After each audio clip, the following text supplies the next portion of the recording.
Hwang Nu-bo tilbúinn að leigja Grímsstaði á Fjöllum í 40 ár fyrir 860 milljónir króna. Það sama verð og hann vildi greiða fyrir jörðina á sínum tíma. Málið verður rætt í ríkisstjórn á morgun.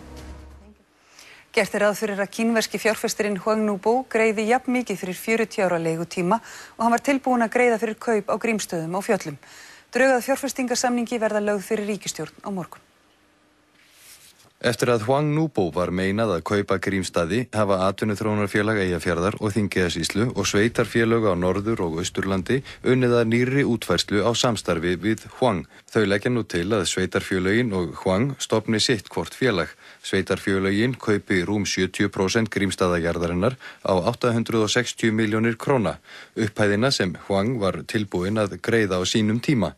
Félag Hwangs standi hins vegar straum af öllum kostnaði við kaupin með leigusamningi til 40 ára. Íslenska ríkið heldur sínum hlut og aðrir landeigendur afgangnum.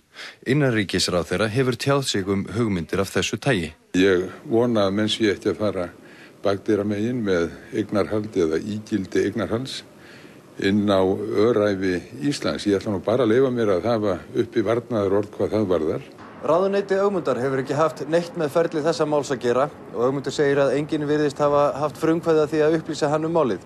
Eina leiðin sem hugsanlega fær virðist vera bakdýraleiðin sem Ögmundur talar Málið hefur verið á borði sérstakrar nefndar ívilnanir vegna nýfjárfestinga á Íslandi en hún á vegum iðnaðarráðuneytisins.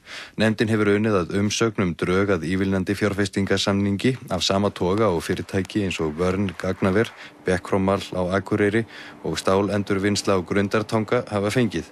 Nefndin mun kynna niðurstöðu sína á ríkisstjórnarfundi á morgun.